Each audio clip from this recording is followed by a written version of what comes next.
अध्यायाकडे बघूया. श्रीराम समर्थ अध्याय पुढचा जो आहे त्याचा भाग क्रमांक आहे 47. श्रीराम. आजच्या भागाला आपण सुरुवात करत आहोत. श्रीराम फक्त एकच गोष्ट मी आपल्याला सांगू इच्छितो, आपल्याला माहीत असेलच. महाराजांच्या कृपेने आपण ही जी काही सेवा करतो आहोत त्याची आपण नेहमीच रेकॉर्डिंग करतो आहोत. या चौथ्या भागापासून आपण ही सुरुवात केली की चौथी सेवा ही आपली जेव्हा सुरू झाली, रेकॉर्डिंग आपण करायला सुरुवात केली आणि ऐकणारे लोक आहेत त्यांना आपण पाठवतो, ग्रुपवर पण पाठवतो.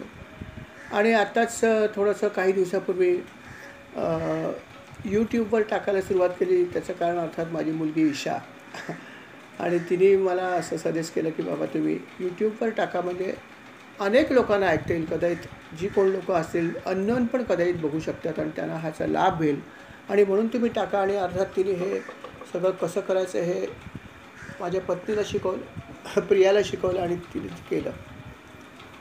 बोला बोला शालीनताई. गंमत घडली.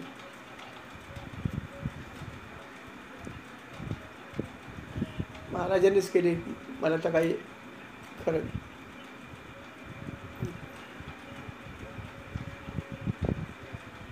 महाराजांनीच केलं खरोखर.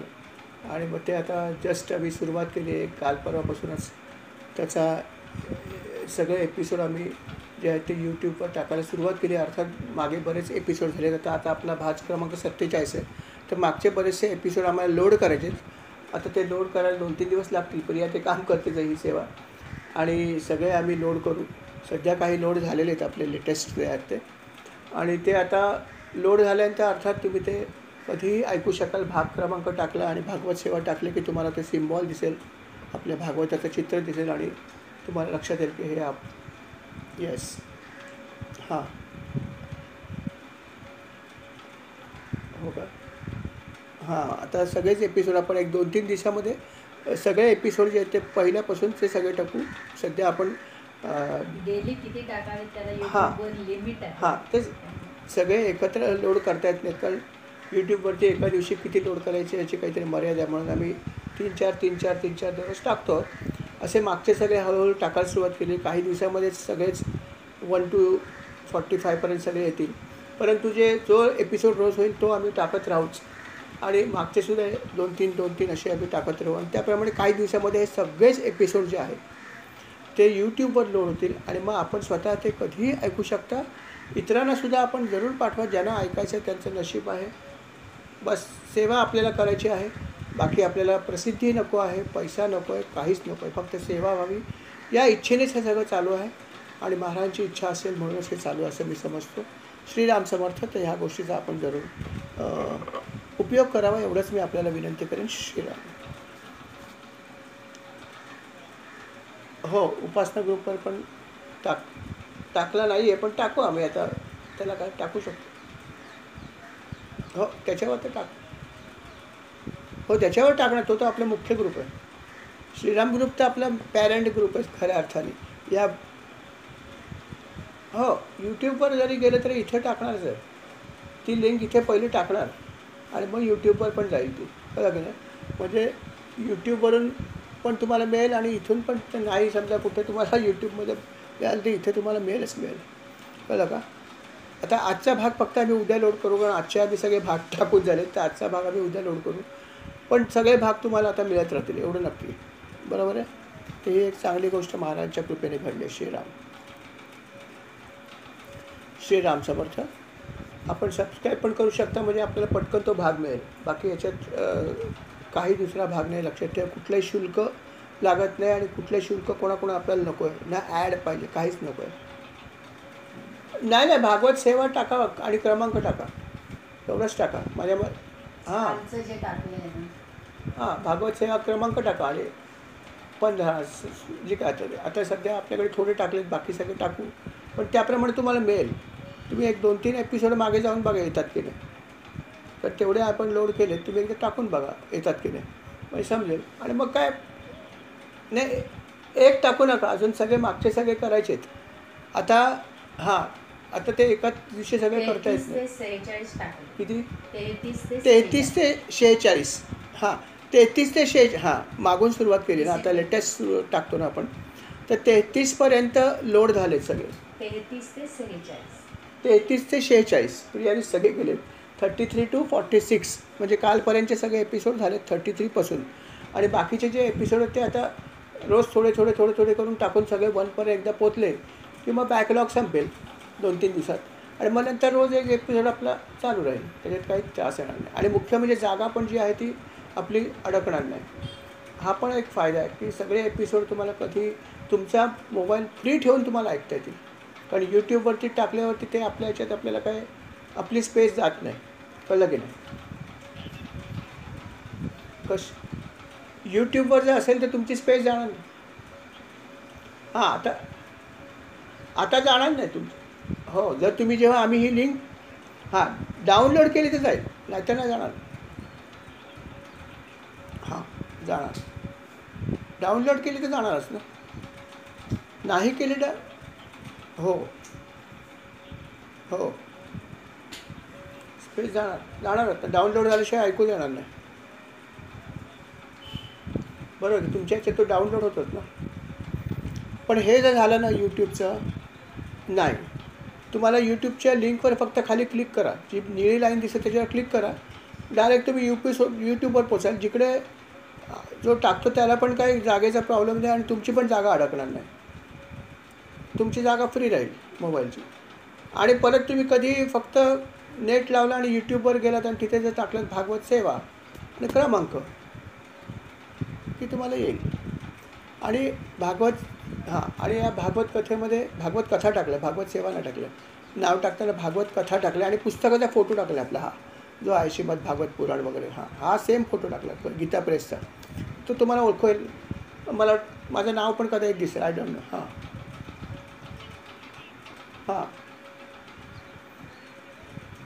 मला वाटतं नाव टाकता येतं की मला माहीत नाही, मी पण हातच हो, असं टाकू शकता तुम्ही. भागवत कथा क्रमांक फ्रॉम काय टाकायचं असेल तो. हो का? 46. भागवत कथा क्रमांक 46 हेमंत कुलकर्णी असं टाकलं की मिळेल. हां, असं ती प्रिया म्हणते की असं टाकून बघा की भागवत सेवा क्रमांक इतका आणि हेमंत कुलकर्णी टाका. हां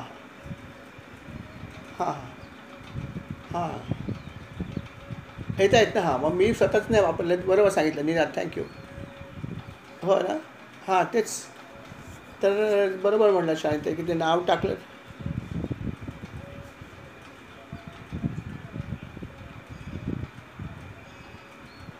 बरोबर, करेक्ट.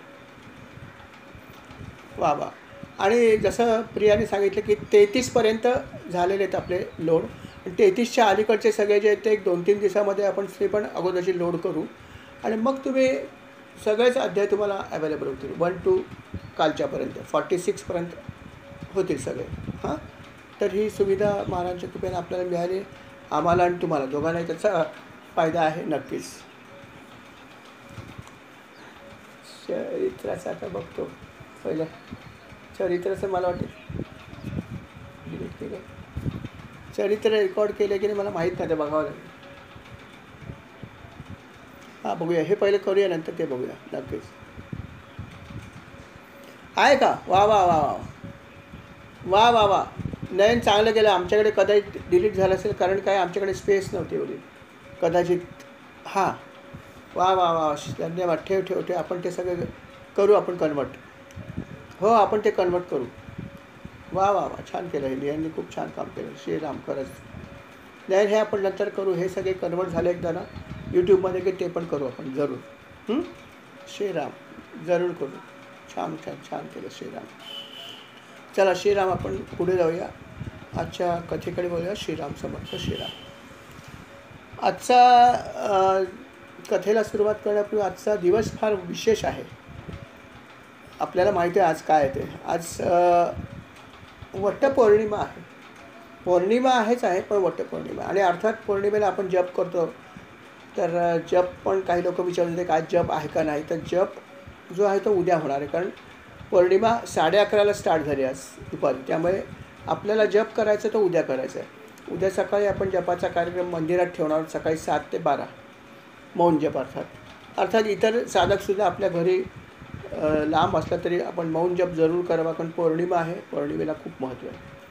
तेव्हा उद्या जपाचा कार्यक्रम होईल 7 ते 12 वाजेपर्यंत. आणि अर्थात आज वटपौर्णिमा आहे. वटपौर्णिमा आहे म्हणून फक्त एक छोटीशी मी गोष्ट म्हणजे एक सांगू इच्छितो की याला खूप महत्त्व आहे या पौर्णिमेला. अर्थात हे तर आपल्याला माहिती आहे की पारंपरिकदृष्ट्या की सावित्रीची गोष्ट आहे वगैरे हे आपल्याला सगळं माहिती आहे काय आहे ते, आणि ते सगळं आहेच आहे. परंतु स्त्रियांच्या दृष्टीने सगळ्यात महत्त्वपूर्ण गोष्ट असेल तर हे व्रत आहे. कारण काय माहिती आहे का की अनेक प्रकारे आपण पुण्य कमवतो, अनेक प्रकारे भरपूर भागात आपल्याला माहिती आहे. परंतु सर्वात श्रेष्ठ कुठलं असेल ना स्त्रियांसाठी तर ते सतीव्रत आहे, किंवा हे पतिव्रता जिला म्हणतात ना की जी सती असते तिच्या जेवढं पुण्य असतं तेवढं पुण्य कोणालाच मिळू शकत नाही. जर तिने अशा प्रकारे जशी काही उदाहरणं आहेत तशा प्रकारे जर आपली पतीची सेवा केली तर ऑफकोर्स. कारण तिचं हे जे आहे ना याला सर्वात जास्त वेटेज दिलं धर्मामध्ये सुद्धा, की एखाद्या अशा प्रकारच्या स्त्री जी महासती जी असेल तिच्याशी कुठलंही पुण्य का कुठलंही माणूस तिच्याशी बरोबरी करू शकतो. सर्वात जास्त वेटेज या गोष्टीला, आणि हे फक्त स्त्रियांना शक्य आहे. कारण हे व्रत फक्त स्त्रियाच करू शकतात. आणि अशा प्रकारची भक्ती जी आहे पतीला परमेश्वर मानून भक्ती करणं. अर्थात तुम्ही म्हणाल या कलियुगात कसलं काय आलं, बरोबर आहे. याच्यामध्ये भागवतामध्ये या बाबतीत पण त्यांनी सांगितलं आहे की बरोबर आहे की आता कलियुग आहे, आपले पतिदेव कोणाचेही असू देत सर्व गुणसंपन्न नसणारच. परंतु असं जरी असलं तरी पण जर त्या स्त्रीने काही अपवाद सोडून कलियुगासाठी, अपवाद म्हणजे कसं की त्यांनी असं भागवतात सांगितलं आहे की तुमचा पती जर 3 गोष्टी करत नसेल तर तुम्ही त्याची भक्ती करायला हरकत नाही. म्हणजे पतीला परमेश्वर मानून जर तुम्ही राहिलात तरी पण तुम्हाला खूप पुण्य मिळू शकतं असं भागवतात सांगितलं. पण 3 गोष्टी जर त्यांनी करत नसल्या तर कलियुगात तुम्ही ते समजू शकता की नाही बाबा हे 3 गोष्टी करतो, माझा पती लायक नाही आहे त्याची सेवा करण्याचं, हे एक वेळ चालेल. पण त्या 3 गोष्टी कुठल्या आहेत. एक गोष्ट अशी आहे की तो पती तुमचा नशा करणारा नसावा. जर नशेखोर असेल तर तो आदर्श पती नाही, सोडून द्या. कलियुगामध्ये त्याला पती परमेश्वर मानू नका, तुम्हाला त्याचं नाही मानता तरी चालेल. दुसरी, तो जुगार खेळू नये. जुगारडा असेल तरी तुम्हाला त्याला काय परमेश्वर मानायची गरज नाही, सोडून द्या. तिसरी गोष्ट म्हणजे तो बाहेर ख्याली नसावा. तर याचा अर्थ तुम्हाला माहिती आहे बाहेर ख्याली म्हणजे काय, की तो आपल्या पत्नीशी एकनिष्ठ असावा.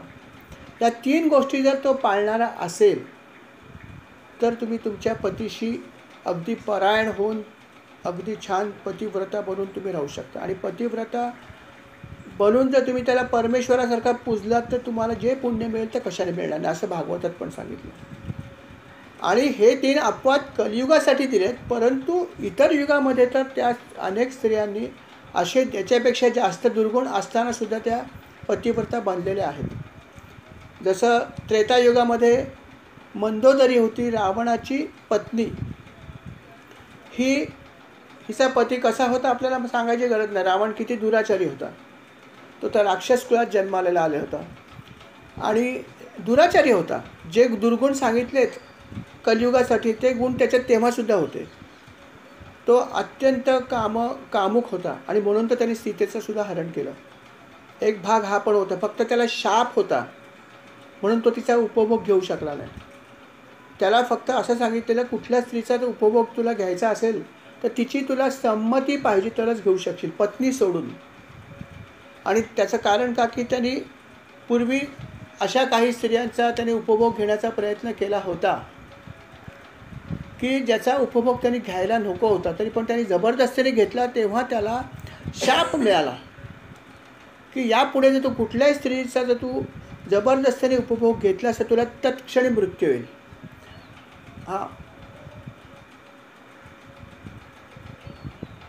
कोणाचा माईक ऑन आहे जरा प्लीज बघा, आवाज येतो सारखा. एक मिनिट बघूया.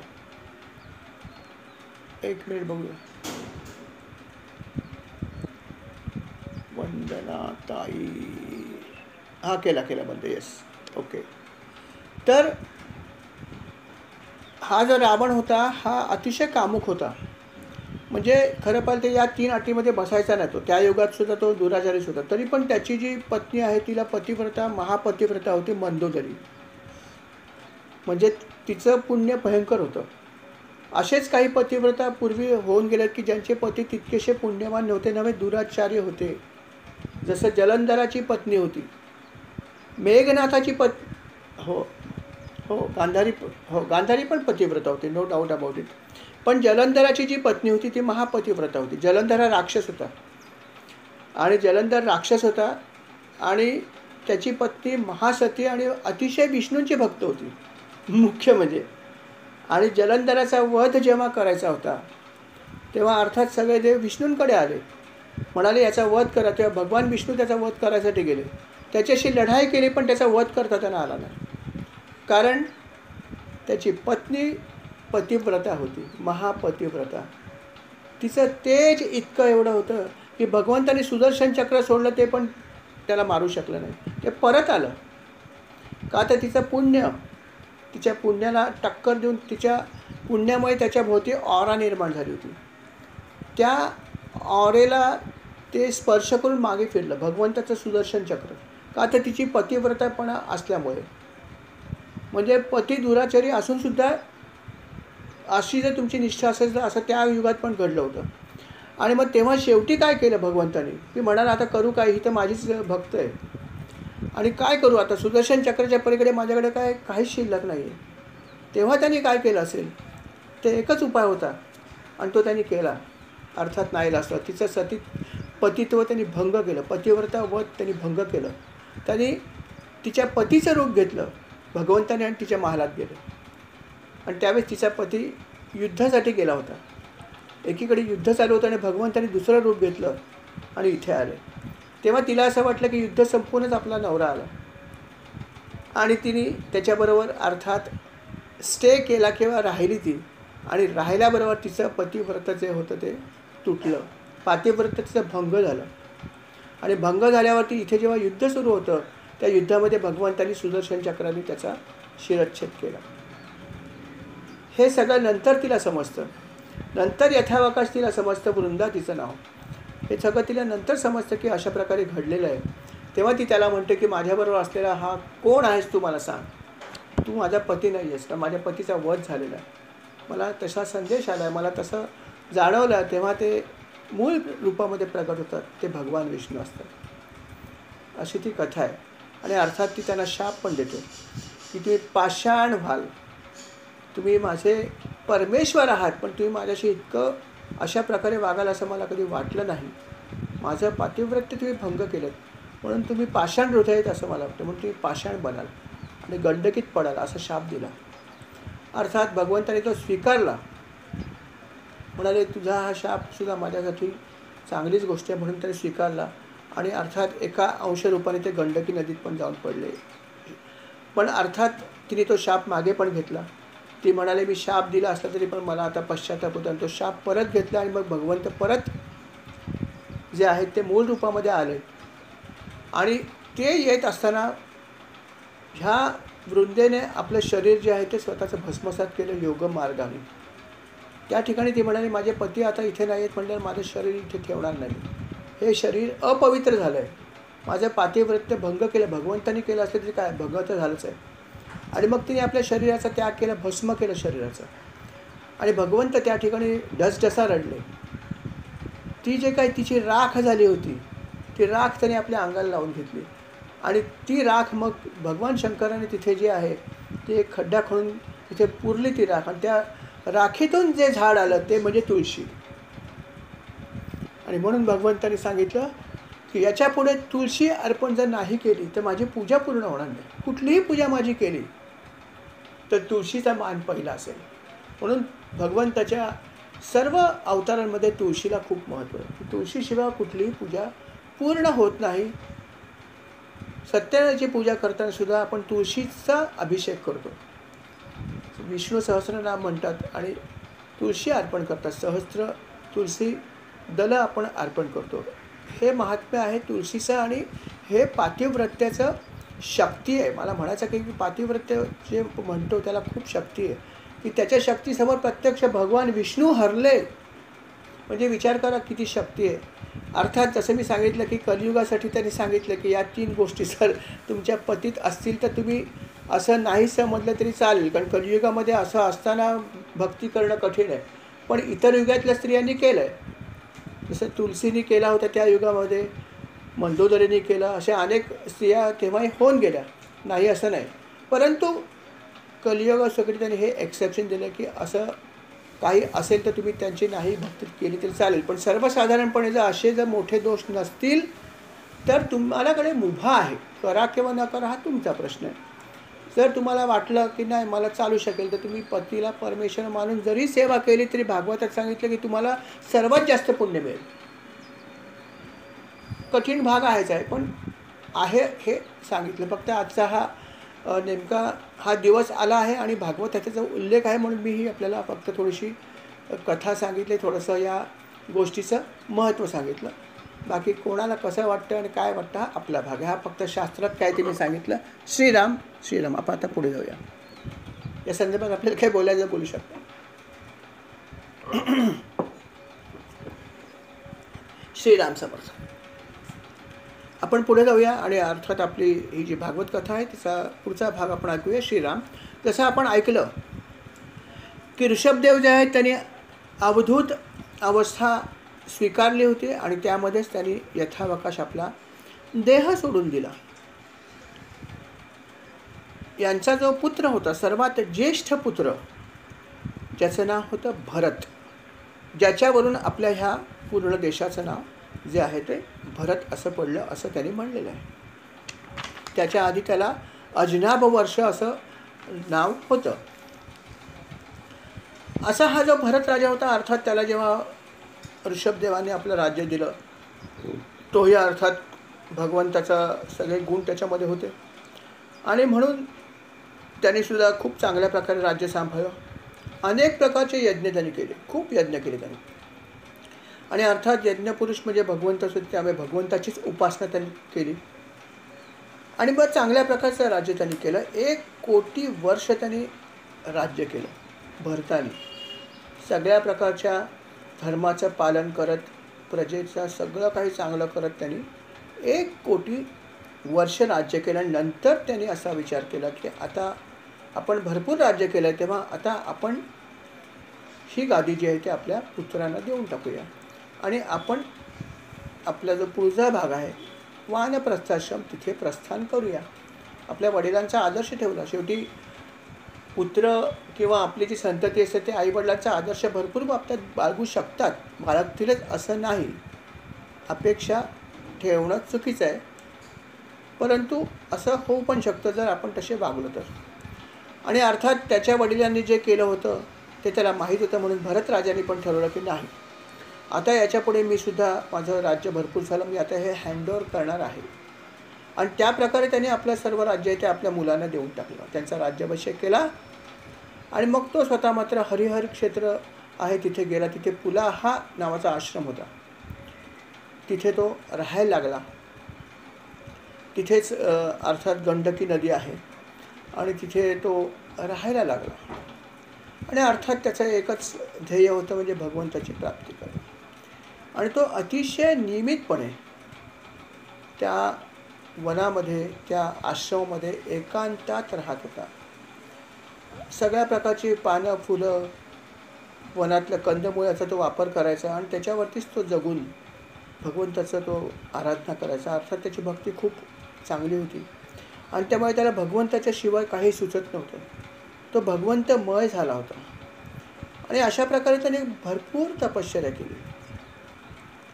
तो अशीच तपश्चर्या करत होता आणि अर्थात गंडकी नदीमध्ये तो नेहमी स्नान करायचा आणि मग सगळ्या गोष्टीला आरंभ करायचा. एक दिवस असंच त्यांनी गंडकी नदीमध्ये जाऊन स्नान केलं आणि आपली सगळी नैमित्तिक कर्म जी असतात धार्मिक अर्थात ती सगळी त्यांनी पार केली. जप करत तो नदीच्या काठीच बसून राहिला आणि त्यावेळेस एक घटना घडली की त्या ठिकाणी एक हरणी आली. अर्थात तिला तहान लागली होती म्हणून ती त्या नदीवर आली, गंडकी नदीवर. आणि तिने विचार केला आता आपण पाणी पिऊया आणि म्हणून ती पाणी पिण्यासाठी आली. तुम्हाला तर माहिती आहे की पाणवठा हा कमी जागी असतो जंगलात आणि जिथे पाणवठा असतो तिथे सगळे पशु एकामागे प्यायला येतात. आणि अर्थात सगळ्यांची वेळ ठरलेली असते, एकत्र येत नाहीत. कारण पशु पण एकमेकाशी दुश्मनी ठेवून आहेत, एकमेकाला खातात, मारतात.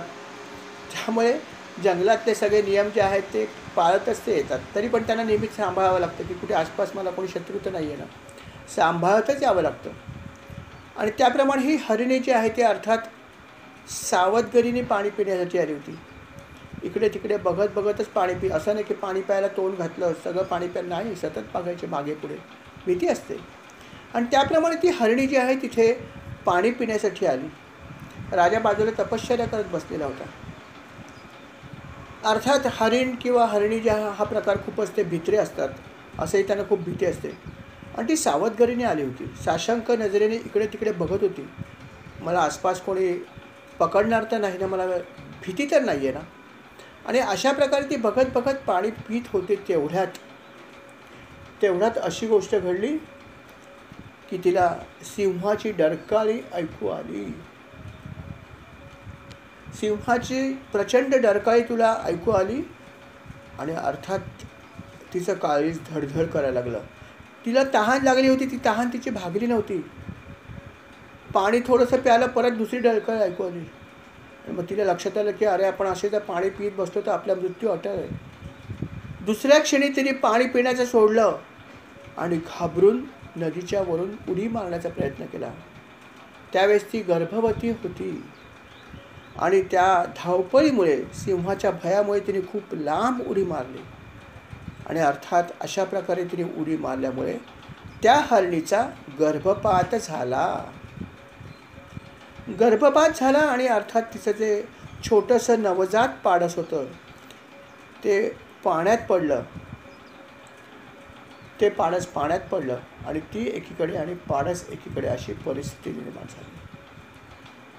तिला काही करता येईना, कारण पाण्याच्या प्रभावाने ती दुसरीकडे चालली. आणि पाडस, कोणाचं तरी माईक ऑन आहे, जरा प्लीज माईक बंद करा. माईक कोणाचं तरी ऑन आहे. हां, यांचा स्वाती, तुझा माईक ऑन आहे. स्वाती, अच्छा, वंदनाताई तुमचा माईक जरा ऑन ऑफ करा प्लीज. हां, केला त्यांनी. Okay, thank you Shriram.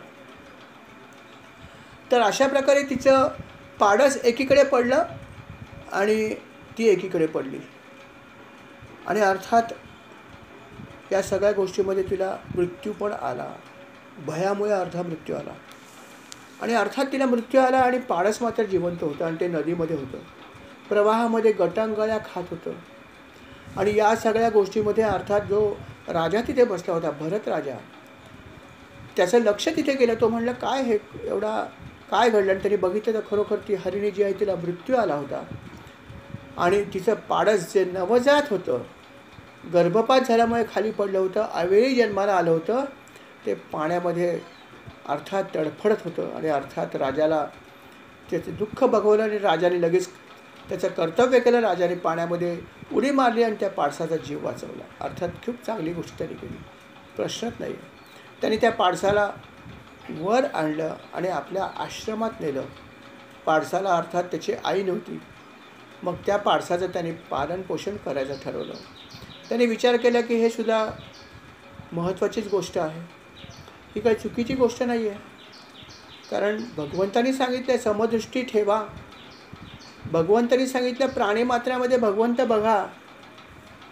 मग जर असं असेल तर ते पाडस जर त्यांनी वाचवलं तर काही चुकीचं केलेलं नाहीच आहे, बरोबर आहे.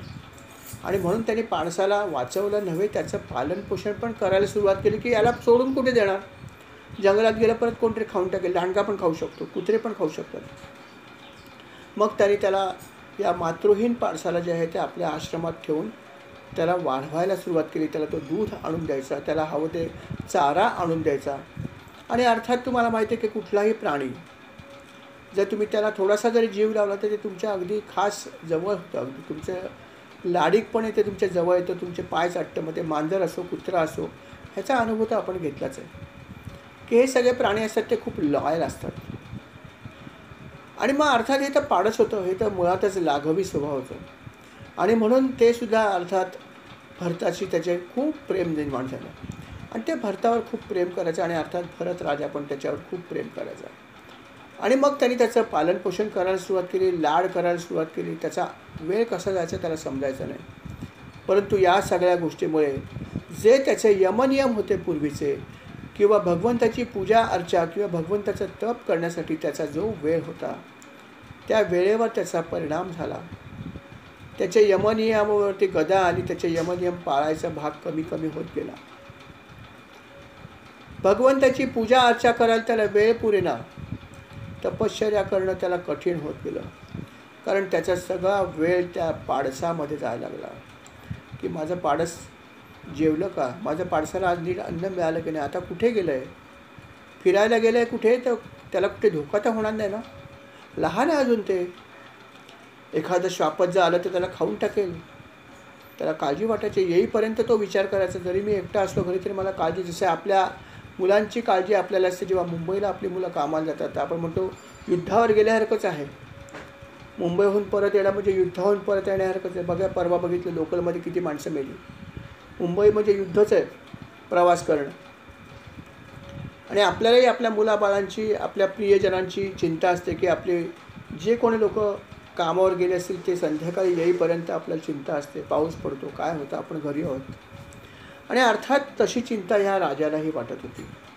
जेव्हा केव्हा ते पारडस थोडंसं जंगलात जायचं चारा खाण्यासाठी, बागड्यासाठी, त्याला नेहमी काळजी वाटायची की माझ्या या पाडसाला काही इजा तर होणार नाही ना.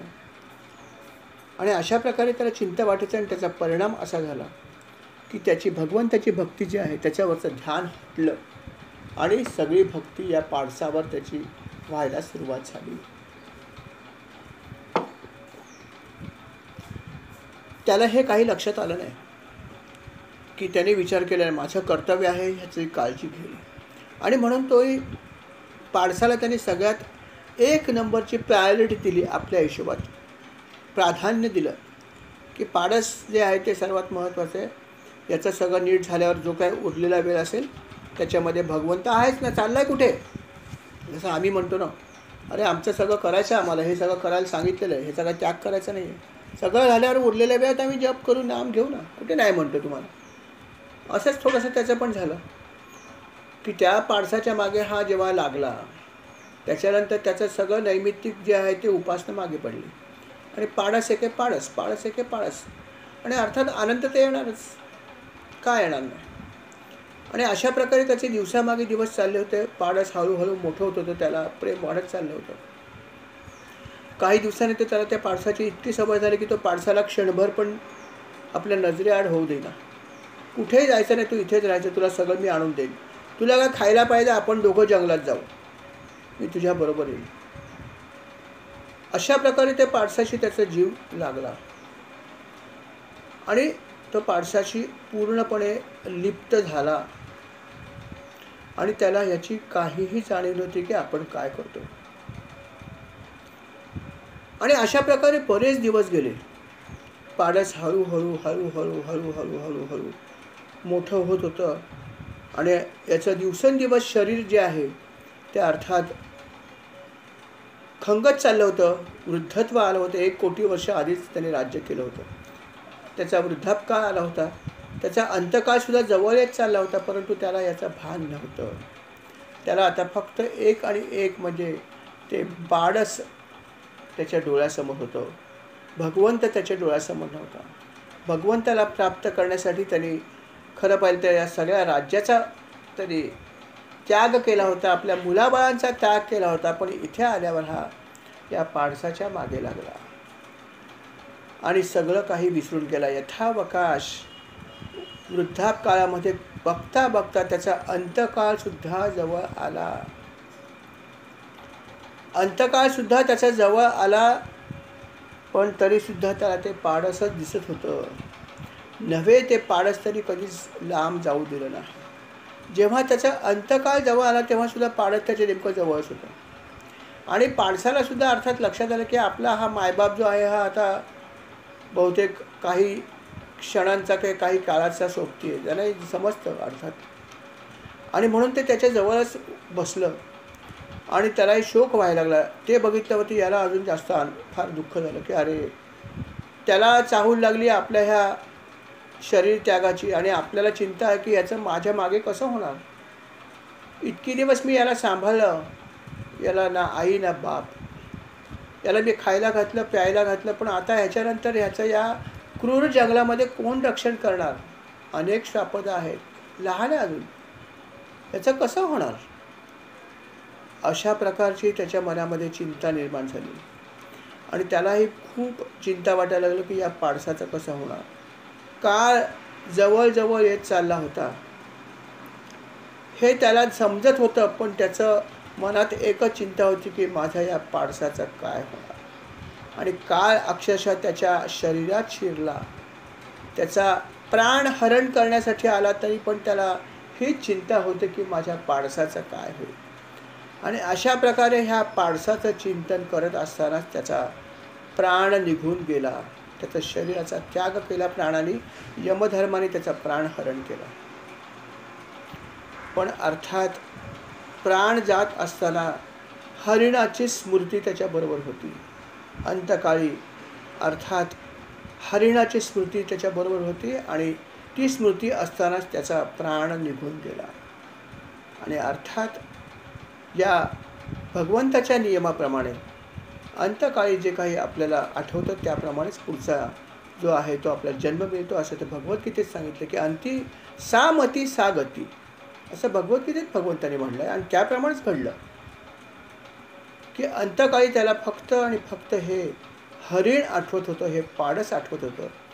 आणि त्यामुळे त्याचा मृत्यू आल्यावर त्याला पुढचा जन्म जो आहे तो एका मृगाचा मिळाला, मृगजन्म मिळाला.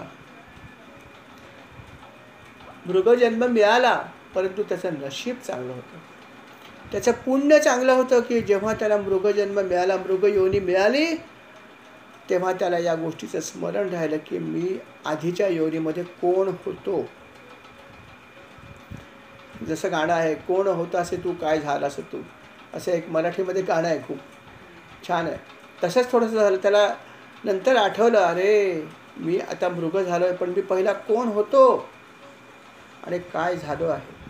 मी मनुष्य योनीत होतो, सगळ्या संसाराचा, सर्व राज्यकारभाराचा, राज्याचा त्याग केला, सर्व पुत्रांचा त्याग केला का तर भगवत भक्ती करण्यासाठी.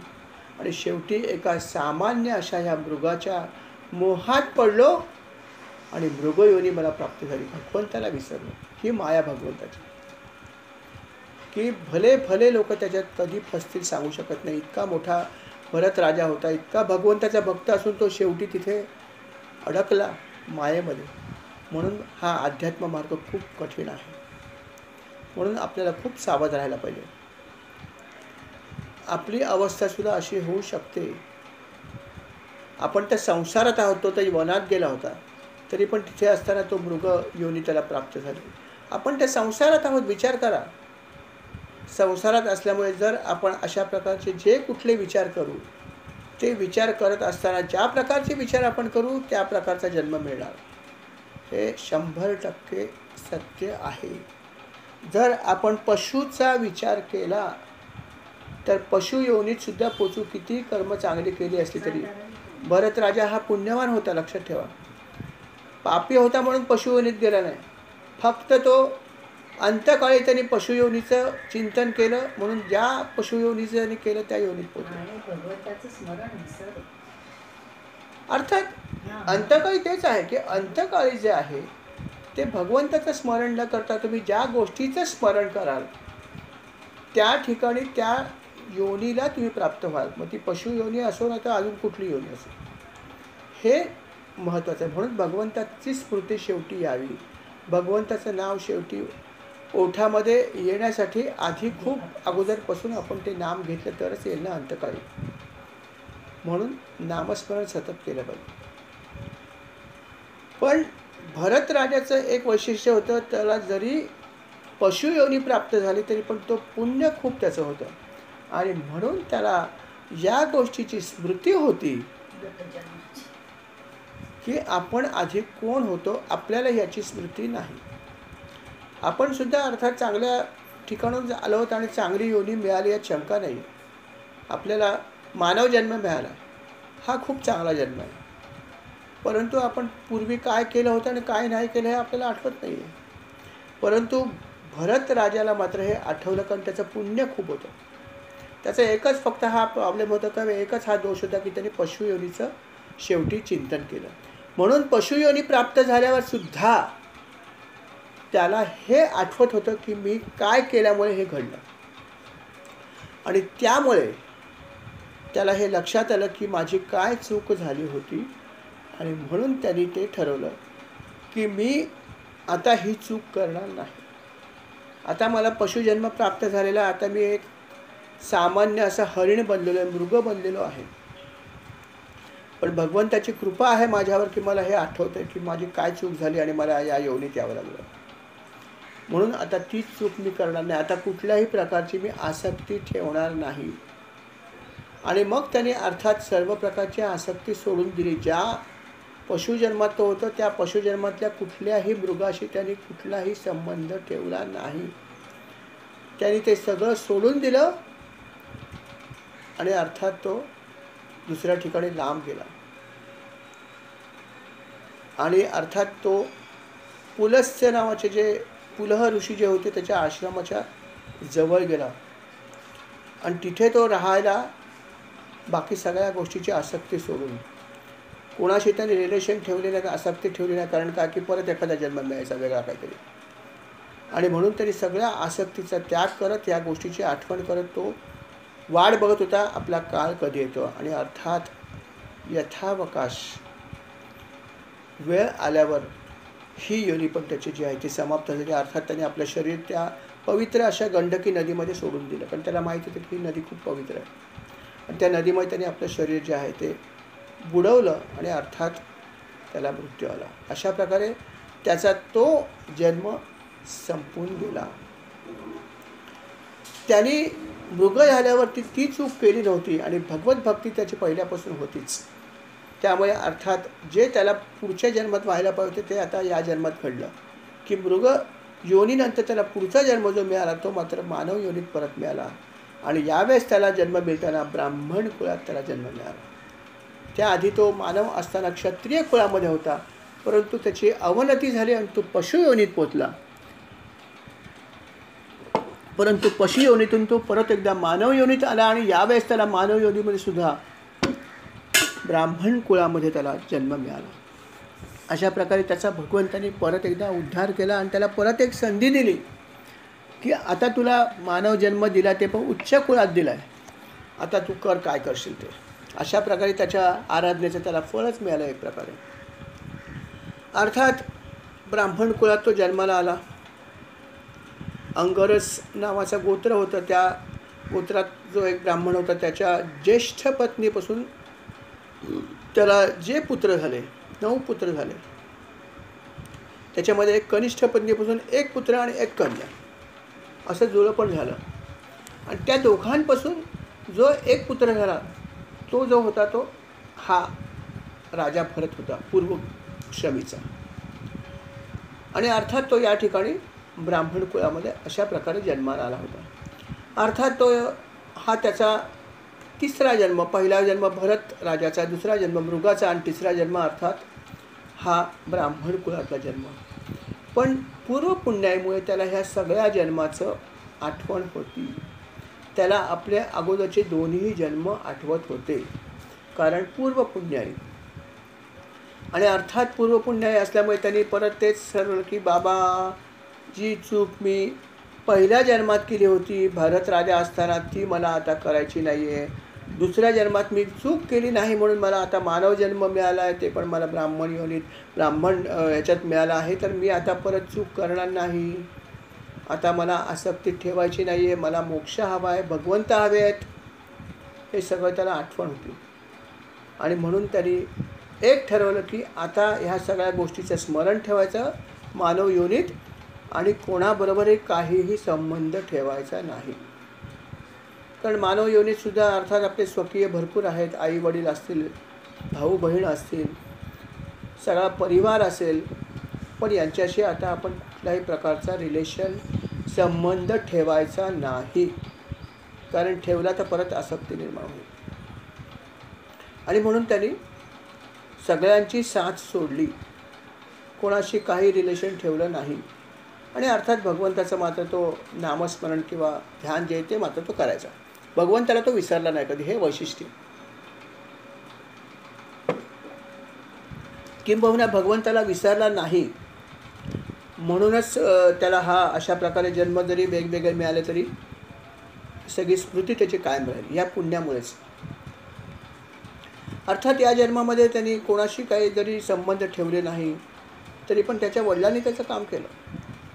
वडील अर्थात ब्राह्मण होते, त्यांनी विचार केला की माझा मुलगा काय कशात जास्त त्याला रुची दिसत नाही आहे, इतर मुलांसारखा तो कोणामध्ये जास्त जात नाही, कोणाशी काय बोलत नाही, काय माहिती आहे, हा मंदबुद्धी असेल काय माहिती. त्याला असंच वाटलं की आपला मुलगा मंदबुद्धी आहे. तरी पण तो म्हणाला की मंदबुद्धी असेल तरी माझं काम मी करणार, मी त्याला सगळे संस्कार ब्राह्मणांचे करणार. आणि त्यांनी जे काय ब्राह्मण कुलामध्ये सगळे संस्कार असतात जन्मात, सगळे संस्कार त्यांनी शास्त्रानुसार केले. त्याच्यानंतर त्याची मुंज पण केली. आणि मुंजीनंतर पण अनेक गोष्टी शिकायच्या असतातच ना. आणि ते सगळं त्या ब्राह्मणाला येत होतं अर्थात. आणि ते सगळं त्यांनी त्याला शिकवलं. त्याची इच्छा काहीच नव्हती. या भरत राजाची हे काहीही शिकायची इच्छा नव्हती. त्याला कशातच काय करायचं नव्हतं. त्याला वेडसर मुलासारखंच राहायचं होतं. पण वडिलांच्या घरी होता. वडिलांची इच्छा नाकारणार कशी? जोर जबरदस्तीने वडिलांनी त्याला सगळं शिकवायला सुरुवात केली. सगळे संस्कार, शुद्धता म्हणजे काय, आचमन कसं करावं, वाम वाम वाम सगळं शिकवायला सुरुवात केली. त्याचे बाबा सांगायचे असं करू नको, अशी शुद्धता पाळ, असं आचमन कर, अशा प्रकारे स्नान कर, हा काहीच करायचा नाही. त्याच्या वडिलांची इच्छा होती की आता ह्याची मुंज झाली, उपनयन झालं आहे, आता तर त्याला पुढचं शिक्षण घ्यायला पाहिजे, वेदाध्ययन त्यांनी करायला पाहिजे. आणि म्हणून त्यांनी ठरवलं वडिलांनी की याला आपण सगळं शिकवायचं. ब्राह्मणाचा मुलगा आहे असं थोडं झालं. मग त्यांनी ओंकार म्हणजे काय आहे, गायत्री म्हणजे काय आहे, गायत्री मंत्राचं महत्त्व काय आहे, कारण मुंजीमध्ये हा मंत्र मिळतो, तर गायत्री मंत्र काय आहे हा आपण त्याला नीट सांगूया आणि सगळा उपदेश करूया असं त्यांनी ठरवलं. पण जरी वडिलांनी ठरवलं तरी मुलाची पण इच्छा पाहिजे ना. आणि अर्थात मुलाची इच्छा नव्हती, मुलांनी ठरवूनच ठेवलेलं मला असं करायचंच नाही आहे. आणि त्यामुळे त्यांनी लाख प्रयत्न केले पण ते त्याला काही शिकू शकले नाही. जे ब्राह्मण कुळात जन्माला आलेल्या व्यक्तीला यायला पाहिजे त्यातली एकही गोष्ट त्याला नीट येत नव्हती, किंबहुना तो शिकायलाच तयार नव्हता. वडिलांच्यामुळे जोर जबरदस्तीमुळे बसायचा पण तो काहीही शिकला नाही. त्यांनी बरेच प्रयत्न केले. शेवटी मुलगा आहे ना पोटचा, असं कसं चालेल. पूर्वी तर ह्याला फार महत्त्व होतं. वेदाध्यायन जर ब्राह्मणांनी नाही केलं तर त्याचे लोक हसायचे. आणि त्यामुळे त्यांनी खूप प्रयत्न केले की वेदाध्ययन हे करण्यासाठी त्याला अनेक गोष्टी सांगत राहिला पण तो काही शिकत नव्हता. हा प्रयत्न करत राहिला, तो शिकायला तयार नाही. असा बरेच दिवस झाला. करता करता करता करता करता करता एक दिवस त्याच्या वडिलांचा वेळ आला, काळ आला आणि वडिलांना तो घेऊन गेला. वडील निघाल्यावरती खलास कोण बघणार घरामध्ये. आणि मग त्याची जी आई होती, जी या ब्राह्मणाची पत्नी होती दुसरी, तिने विचार केला की आता माझ्या पतीने देह ठेवला म्हटल्यावर मी कशी राहू. तिने सती जायचं ठरवलं आणि आपल्या ह्या दोन मुलांना म्हणजे ह्या भरत राजाला आणि दुसऱ्याला आपल्या सवतीच्या स्वाधीन केलं. म्हणलं आता तूच बघ, मीच सती जाणार आहे. आणि तिने सती गेली ती पतीबरोबर. अर्थात आपल्या सावत्राईच्या ताब्यामध्ये हा भरत आला आणि तो असा वेडसर इतरांच्या भाषेमध्ये. त्यामुळे तो काही काम करायचं नाही, काही करायचं नाही, शिकायचं नाही, काय नाही. जेव्हा इकडे तिकडे फिरायचं नुसता, तेव्हा इतर लोक त्याला वेडाच म्हणायचे. कसला हा वेडा, ब्राह्मण आहे हा, ब्राह्मण कुलात जन्माला आला आणि हा कसला हा माणूस, असे लोक त्याला म्हणायचे. तो कोणाचा काहीही फिकीर करायचा नाही, मी आणि मी. आणि अशा प्रकारे तो इकडे तिकडे फिरायचा, काहीही करायचा तो. मग काही लोक त्याला म्हणायचे तुला काही कामधंदा येतो का, काही येत नाही, ब्राह्मण तर असून तुला येत नाही, मग तू एक काम कर, तुला आम्ही काही कामं देतो, करशील का. तो करायचा. जे काय काम देईल तो काम पण करायचा. कोणाचा तरी फोन, परत कोणाचा तरी माईक ऑन झाला आहे. माईक कोणाचा ऑन झाला प्लीज बघा. शैलाताई तुमचा माईक ऑन झाला आहे, प्लीज माईक ऑफ करा. शैलाताई तुमचा माईक ऑन आहे. हां थँक्यू. तर अशा प्रकारे हा जो भरत राजा होता हा अशा प्रकारे काही काम करत नव्हता. मग त्याला काही लोक मजुरीचं काम द्यायचे. तो करायचा, जे काय सांगेल ते काम करायचं, मजुरी करायचं, कोणी त्याला पैसे द्यायचे, कोणी खायला द्यायचं, जे काय देईल ते खायचा, बाकी काय नाही.